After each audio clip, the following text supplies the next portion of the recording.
Ashland, dans l'Oregon.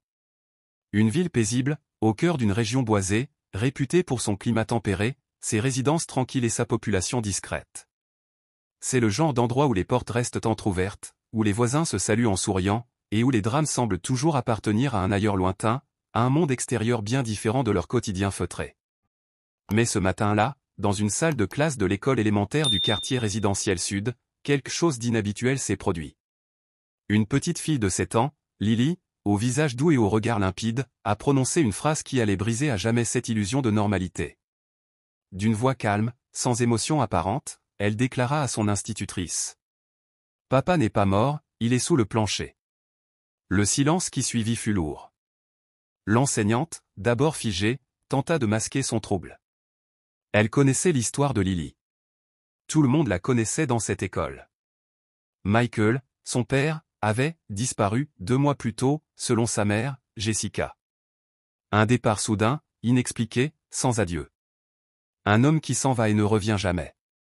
Mais ce que disait Lily, ce n'était pas une supposition. Ce n'était pas un fantasme d'enfant. C'était une affirmation. Une certitude. Elle n'avait pas pleuré. Elle n'avait pas hurlé. Elle avait dit ces mots comme on énonce une vérité. Et dans les yeux de l'institutrice, quelque chose se brisa. L'instinct maternel. L'intuition. Ce 6e sens que rien ne peut expliquer. Une alarme intérieure. Une voix sourde murmurait. Cet enfant dit la vérité. Les réunions entre enseignants furent nombreuses dans les jours qui suivirent. Certains pensaient que Lily traversait simplement une phase de déni. Que sa déclaration venait d'un mécanisme de défense psychologique. D'autres, plus attentifs, soulignaient l'étrange calme avec lequel elle avait parlé. Son absence d'émotion apparente. Son ton presque adulte. Finalement, une décision fut prise. Celle de ne pas ignorer. De ne pas balayer sous le tapis cette déclaration dérangeante. L'administration scolaire rédigea un rapport, qui fut transmis au poste de police local. Une démarche de routine, mais lourde de conséquences. 2 policiers vétérans, bien que hors service ce jour-là, prirent connaissance du rapport. Intrigués par la précision des propos de l'enfant, ils décidèrent de se rendre même à l'adresse indiquée, une maison discrète, à la lisière de la ville, en bordure de forêt. Ils furent accueillis par Jessica, la mère. Élégante, posée, souriante. Elle semblait étonnée, mais pas inquiète. Son visage n'exprimait ni panique, ni peur, ni hostilité. Elle répéta, sans trembler, que son mari Michael était parti volontairement après une dispute conjugale. Qu'elle avait tout essayé pour le contacter, sans succès. Qu'il l'avait abandonné. Elle se dit peinée, attristée, mais résignée. Pourtant, dans le regard des policiers, quelque chose ne collait pas. Une trop grande tranquillité. Une absence totale de désarroi. Un discours trop bien préparé. Et dans l'air, quelque chose d'indescriptible. Une tension. Une anomalie. Ils demandèrent à visiter la maison. Jessica accepta, sans opposer de résistance. Tout semblait en ordre. Un salon bien rangé. Une cuisine brillante. Des chambres propres. Rien d'anormal. Rien d'inquiétant. Mais en inspectant le débarras, un détail attira l'attention. Le sol craqua sous le pas d'un des agents. Une des planches semblait instable. Il s'agenouilla. Toucha le bois. Appuya. La planche céda. Une trappe dissimulée se révéla, recouverte de vieilles couvertures. Un accès vers un espace inconnu.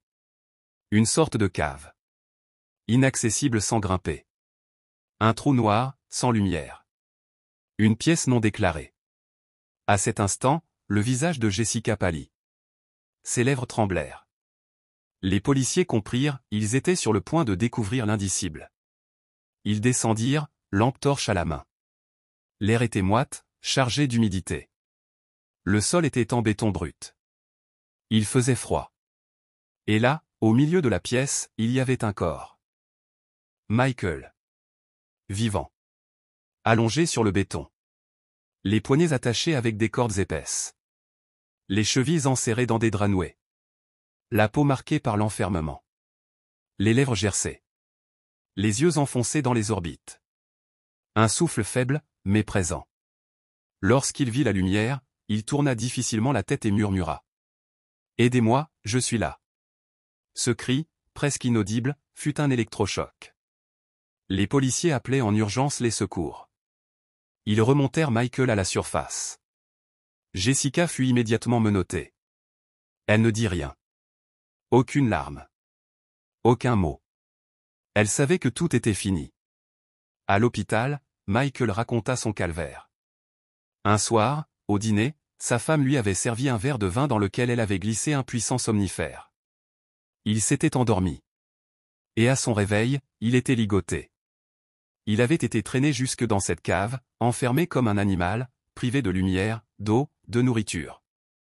Pendant 62 jours. Il avait survécu avec ce que Jessica lui apportait de temps en temps, en petite quantité. Des restes. Quelques gorgées d'eau. Juste assez pour ne pas mourir. Un acte de cruauté pure. Délibéré. Planifié. Lily. C'est elle qui a brisé le mensonge. C'est elle qui, malgré son jeune âge, a refusé d'accepter ce que les adultes voulaient lui faire croire. Sa mère lui avait dit que son père était parti. Mais elle ne l'avait pas senti. Elle avait remarqué l'étrange silence dans la maison. Les regards fuyants. Le malaise. Elle avait entendu, un jour, un grincement sous le sol. Et elle avait compris. Mais que pouvait faire une enfant de 7 ans? Parler. C'est ce qu'elle a fait. Sans savoir si on allait la croire.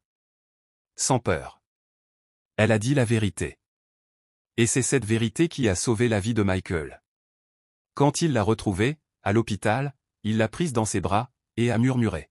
« Tu es mon ange. Tu m'as ramené à la vie. » Jessica a été placée en détention immédiate. Les chefs d'accusation sont accablants: séquestration, tentative d'homicide, maltraitance, faux témoignage, mise en danger d'un mineur. Personne ne comprend ce qui l'a poussé à commettre un tel acte. Ni jalousie, ni dispute conjugale, ni argent. Juste une haine froide, inexpliquée. Un désir de contrôle absolu. La ville d'Ashland est en état de choc. Les habitants murmurent dans les rues. Personne ne comprend. Personne ne pardonne. Mais tous saluent le courage de Lily, cette petite fille au cœur immense. Grâce à elle, un homme a été sauvé. Grâce à elle, un mensonge monstrueux a été détruit. Grâce à elle, la vérité a vu le jour. Chers amis, quelle histoire bouleversante. Une fois de plus, la vérité est sortie de la bouche d'une enfant. Une parole innocente a mis fin à un cauchemar. Si ce récit vous a touché, n'oubliez pas de liker, de vous abonner, et de partager cette histoire. Le courage de Lily mérite d'être connu du monde entier.